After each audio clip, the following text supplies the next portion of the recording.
नमस्कार, मैं दीपक कुमार आप सभी का स्वागत करता हूं दादा शैलों को।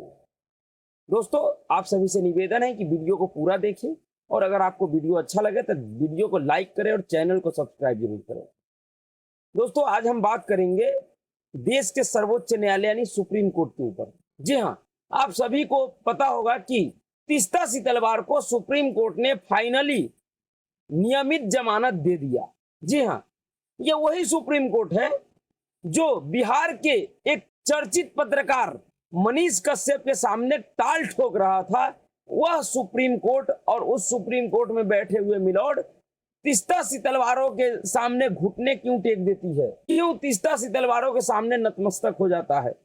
दरअसल ऐसे कहने को तो हम एक लोकतांत्रिक देश में रहते हैं, जिस देश में हर एक नागरिक को अभिव्यक्ति का आजादी है और बोलने की आजादी है, जो इस देश का संविधान देता है। लेकिन कहीं ना कहीं इस देश के लोगों के साथ एक दुर्भाग्यपूर्ण स्थिति यह है कि इस देश के लोग इस देश के राष्ट्रपति और प्रधानमंत्री के ऊपर सवाल उठा सकता है, लेकिन इस देश के सर्वोच्च न्यायालय और उनमें बैठे हुए मिलॉर्डों के ऊपर नहीं उठा सकता है। लेकिन शायद अब समय बदल रहा है, अब लोग सर्वोच्च न्यायालय में बैठे हुए मिलॉर्डों के द्वारा किए गए कार्यों का भी मूल्यांकन अपने हिसाब से कर रही है, क्योंकि करना भी चाहिए, क्योंकि सुप्रीम कोर्ट में बैठने वाले मिलॉर्ड भी हमारे ही समाज से गए हुए एक आम इंसान हैं, जिनके अंदर भी फीलिंग्स है। वो भी कहीं ना कहीं किसी न किसी विचारधारा से प्रभावित होते हैं, रहते हैं। और अगर इस देश का सरकारें विचारधारा के हिसाब से कार्य करती है तो फिर यह क्यों नहीं माना जाए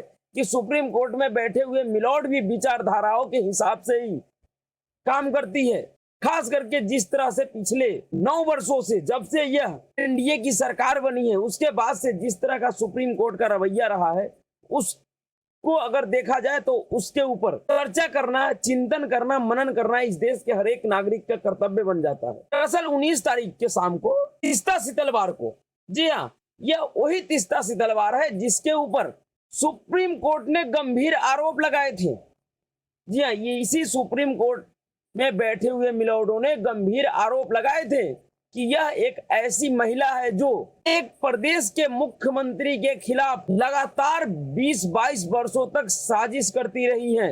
लगातार उस व्यक्ति को बदनाम करने के लिए झूठे साबूत, झूठे तथ्य इकट्ठे किए गए, यहाँ तक कि झूठे साबूत और गवाह अदालत में पेश किए गए। उस व्यक्ति को बदनाम करने के लिए, उसके राजनीतिक कैरियर को खत्म करने के लिए, और सिर्फ उस व्यक्ति को नहीं, एक प्रदेश को बदनाम करने के लिए। दरअसल तीस्ता सितलवार का पूरा एजेंडा गुजरात को बदनाम करने का था, पूरे गुजराती समाज को बदनाम करने का था, गुजरात में रहने वाले हिंदुओं को बदनाम करने का था। जिस तीस्ता सितलवार के लिए खुद सुप्रीम कोर्ट का एसआईटी रिपोर्ट ने कहा कि तीस्ता सितलवार ने गलत तथ्य, गलत साबूत, मनगढ़ंत साबूतों को इकट्ठा किया और अदालत में पेश किया, मनगढ़ंत गवाहों को अदालत में पेश किया।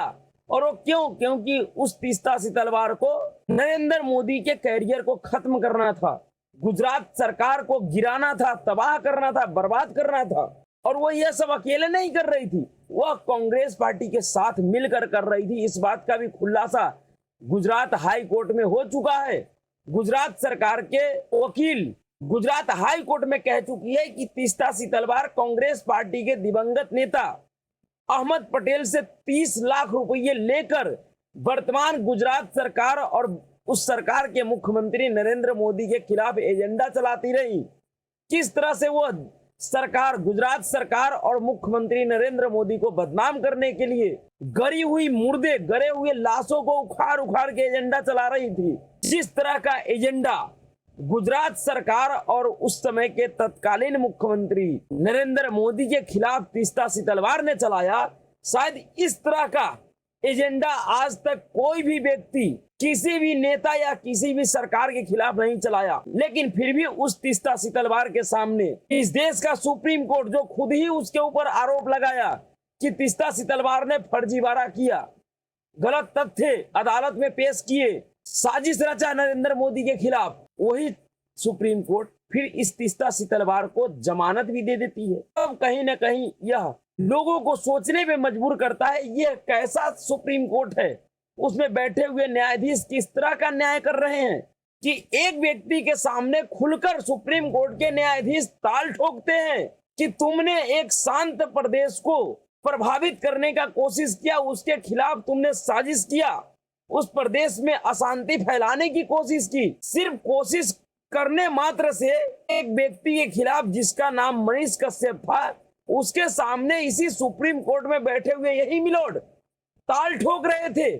उनके वकील के द्वारा तमाम तथ्यों को दरकिनार करके एक तरह से मनीष कश्यप को इस बात का दोषी ठहरा दिया कि मनीष कश्यप ने झूठी खबर चलाकर तमिलनाडु जैसे शांत राज्य के खिलाफ दुष्प्रचार किया, जिसके लिए इसके ऊपर एनएसए लगाया जाना चाहिए था। उस मनीष कश्यप के ऊपर देशद्रोह का कानून लग गया, जिसको सुप्रीम कोर्ट ने भी जायज ठहराया। आज वो मनीष कश्यप पिछले 1 साल से जेल में है। 2 व्यक्ति, मनीष कश्यप और तीस्ता सितलवार, दोनों के खिलाफ लगभग सेम आरोप है, समान आरोप है, लेकिन दोनों के लिए सुप्रीम कोर्ट का अलग अलग नजरिया यह दिखाता है कि किस तरह से सुप्रीम कोर्ट मोदी विरोधी गैंग के साथ मिलकर काम कर रहे हैं। सुप्रीम कोर्ट में बैठे हुए मिलोड शायद मोदी विरोधी टूल किट गैंग के साथ चल रहे हैं। नहीं तो ऐसे कैसे हो सकता है कि जिस तीस्ता सितलवार के लिए सुप्रीम कोर्ट का एसआईटी रिपोर्ट कहता है कि इसने फर्जीवाड़ा किया, इसने गलत तथ्य अदालत में प्रस्तुत किए, इन्होंने अदालत के साथ भी एक तरह से चीटिंग किया। सिर्फ नरेंद्र मोदी के खिलाफ नहीं, इसने भारतीय अदालत के साथ भी एक तरह से चीटिंग किया, धोखाधड़ी किया, अदालत में गलत तथ्य पेश किए, गलत मनगढ़ंत सबूत पेश किए। उस तीस्ता सितलवार का अंतरिम जमानत याचिका गुजरात हाई कोर्ट ने खारिज कर दिया। तो छुट्टी पे चल रहे हैं हमारे सुप्रीम कोर्ट के मिलोड।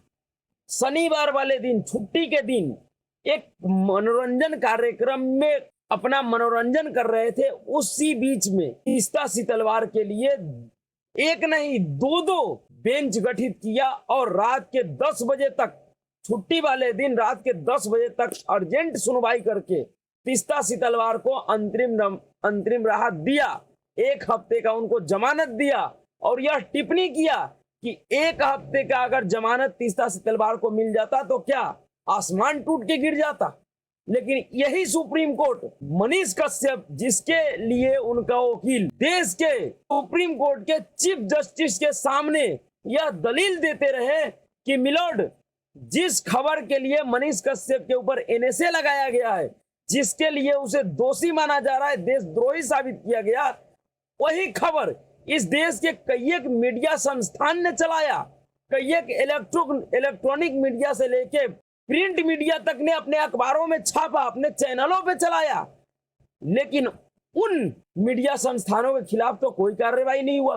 फिर मनीष कश्यप के ऊपर ही एनएसए क्यों लगाया गया? लेकिन मनीष कश्यप के वकील के सभी दलीलों को खारिज करते हुए सीजेआई DY चंद्रचूड़ ने कहा कि नहीं, आपने गलत तथ्य दिखाए हैं। आपने एक शांत प्रदेश, तमिलनाडु एक शांत प्रदेश है, उसके खिलाफ आपने साजिश किया है और इसके लिए आपको तो सजा मिलना बनता है। कोई जांच रिपोर्ट अभी तक नहीं आया मनीष कश्यप के खिलाफ। उससे पहले ही मिलोड कह रहे हैं कि नहीं, आपने साजिश किया है, एक शांत प्रदेश को अशांत करने की कोशिश की है। लेकिन जिस तीस्ता सितलवार के खिलाफ खुद सुप्रीम कोर्ट का एसआईटी कमेटी का रिपोर्ट है कि तीस्ता सितलवार ने गलत तथ्य अदालत में पेश किए, नरेंद्र मोदी के खिलाफ साजिश किया, गुजरात सरकार के खिलाफ साजिश किया, एक प्रदेश के खिलाफ साजिश किया, उसके लिए supreme court red carpet welcome करती है। उनके लिए अर्जेंट छुट्टी वाले दिन भी 2 बेंच का गठन होता है, पहले डबल बेंच, उसके बाद फिर 3 जजों की बेंच का, और उनको तत्काल राहत दी जाती है। और परसों उनको नियमित जमानत दे दिया गया और फिर से टिप्पणी किया गया गुजरात हाई कोर्ट के फैसलों पे कि गुजरात हाई कोर्ट ने जिस तरीके से तीस्ता सितलवार का अंतरिम जमानत खारिज करके तुरंत सरेंडर करने का जो आदेश दिया था वो गैर कानूनी था, गैर संवैधानिक था, पक्षपात था। लेकिन मनीष कश्यप के साथ जो किया सुप्रीम कोर्ट ने वो बिल्कुल संवैधानिक था, क्योंकि आप जानते हैं ये सब इसलिए हुआ कि तीस्ता तलवार के पक्ष में कपिल सिब्बल और अभिषेक मनु सिंघवी जैसे वकील खड़े रहते हैं, लेकिन मनीष कश्यप के पास ना ही कोई अभिषेक मनु सिंघवी है और ना ही कोई कपिल सिब्बल है। और इस देश का सुप्रीम कोर्ट ने बार बार इस देश के लोगों को एक संदेश दिया है कि अगर सुप्रीम कोर्ट में आपको किसी भी मामले पे राहत चाहिए तो इसके लिए जरूरी है कि आपके पास या तो कपिल सिब्बल या अभिषेक मनु सिंघवी या फिर प्रशांत भूषण या सलमान खुर्शीद, इस तरह का कोई वकील होना जरूरी है। अगर ऐसे वकील आपके पास नहीं है तो फिर हम आपको किसी तरह का कोई राहत नहीं दे सकते हैं। जब शुरुआत में जब तीस्ता तलवार की गिरफ्तारी हुआ था अगस्त महीने में, उस समय गिरफ्तारी के बाद जब सुप्रीम कोर्ट ने उनको अंतरिम जमानत दिया था, उस समय इन्होंने बोला था कि नियमित जमानत के लिए आप निचली अदालतें में जाइए। निचली अदालतों ने उसका नियमित जमानत याचिका खारिज कर दिया, हाई कोर्ट ने भी खारिज कर दिया, फिर घुमा फिरा के सुप्रीम कोर्ट ने उसे नियमित जमानत दे ही दिया। अरे जब आपको नियमित जमानत देना ही था, निचली अदालतों का फैसला मानना ही नहीं था, तो फिर आपने ये क्यों कहा कि आप निचली अदालतों में जाइए? आप तो उसी समय इनको नियमित जमानत ही दे देते, क्योंकि तीस्ता तलवार का प्रभाव क्या है इस देश में सभी जानता है। जिस तीस्ता तलवार का पूरा खानदान देश के न्याय प्रणाली से जुड़ा रहा हो, जिसका दादाजी इस देश के सबसे लंबे समय तक सॉलिसिटर जनरल रहा हो, उस व्यक्ति के लिए सुप्रीम कोर्ट कोई बड़ी चीज थोड़ी ना है। फिर इस तरीके का नाटक क्यों कि आपको अगर नियमित जमानत चाहिए तो निचली अदालतों में जाओ? अरे निचली अदालतों का आपके सामने औकात ही क्या है? आप उम्मीद कीजिए अगर मनीष कश्यप के पास कपिल सिब्बल, अभिषेक मनु सिंघवी और प्रशांत भूषण जैसे वकील होता तो यही सुप्रीम कोर्ट तमिलनाडु सरकार के सभी आरोपों को खारिज करके एनएसए को तो एक ही झटके में खत्म कर देता और मनीष कश्यप को तुरंत राहत देता। लेकिन मनीष कश्यप का गलती सिर्फ इतना था कि वह बिहार में लालू प्रसाद यादव के पुत्र से सीधी चुनौती दे दिया, उनके साथ सीधे मुकाबले के लिए खड़े हो गए। और दूसरी गलती यह था कि उनके पास कोई कपिल सिब्बल और अभिषेक मनु सिंघवी जैसा वकील नहीं था। इसी कारण से आज भी मनीष कश्यप को जेल में सजा काटनी पड़ रही है, वो भी बिना किसी अदालती आदेश के। जो 1 साल का मनीष कश्यप का सजा, इसका कोई हिसाब किताब नहीं होगा, क्योंकि राष्ट्र जो जिस कानून के तहत एनएसए के तहत उस पर कार्रवाई किया गया उसके अंदर प्रावधान है कि बिना किसी आरोप पत्र के भी 1 साल तक किसी भी व्यक्ति को जेल में रख सकता है। और उसी के शिकार हुए मनीष कश्यप 1 साल तक जेल में रहने को मजबूर है। जब मनीष कश्यप को सजा हुआ था, मनीष कश्यप को जेल हुआ था एनएसए के ऊपर, जब वहां के राज्यपाल ने मंजूरी दी थी तो बहुत से लोगों ने कहा था कि मनीष कश्यप को बीजेपी के राज्यपाल ने जेल भेजवा दिया। जी नहीं, दरअसल या तो आपको राज्यपाल और राज्य सरकारों के बीच के क्रियाकलाप का सही जानकारी नहीं है। अगर राज्य सरकार किसी के ऊपर किसी भी कानून के तहत कार्रवाई करता है और उसकी मंजूरी के लिए अगर राज्यपाल के पास कोई आदेश जाता है तो मजबूरन राज्यपाल को उस पर मंजूरी देना होता है, क्योंकि इस देश में इस समय मोदी समर्थक लोगों के खिलाफ खुद ही इस देश का हाई सुप्रीम कोर्ट है। सुप्रीम कोर्ट में बैठे हुए मिलॉर्ड यह स्पष्ट संदेश दे रहे हैं कि अगर आप मोदी सरकार के समर्थक हो तो फिर सुप्रीम कोर्ट से किसी भी तरीके का किसी राहत का कोई उम्मीद मत करना। कई एक मुद्दे हैं, जिस मुद्दे पे सुप्रीम कोर्ट के रवैये को अगर आप देखें तो आपको भी स्पष्ट हो जाएगा। चाहे वो नुपुर शर्मा का मामला हो, चाहे वो मनीष कश्यप का मामला हो, तीस्ता तलवार का मामला, मोहम्मद जुबैर का मामला हो, इन सभी मुद्दों पे अगर आप सुप्रीम कोर्ट के रवैये को देखें तो इसका अंदाजा आप भी लगा सकते हैं कि सुप्रीम कोर्ट और उनमें बैठे हुए मिलॉर्ड का मूड क्या है, वो क्या संदेश दे रहे हैं इस देश के लोगों को। और यह बहुत ही दुर्भाग्यपूर्ण है। एक ही तरह के आरोप 2 व्यक्ति पे और दोनों के खिलाफ सुप्रीम कोर्ट का अलग अलग नजरिया यह दिखाता है कि इस देश में अगर आप सरकार के समर्थक हैं तो आपके लिए कोई भी काम करना इतना आसान नहीं है। खास करके अगर आप नरेंद्र मोदी के समर्थक हैं तो अभी के लिए इतना ही। अगर आपको वीडियो अच्छा लगा वीडियो को लाइक कीजिए, शेयर कीजिए और चैनल को सब्सक्राइब कीजिए। नमस्कार।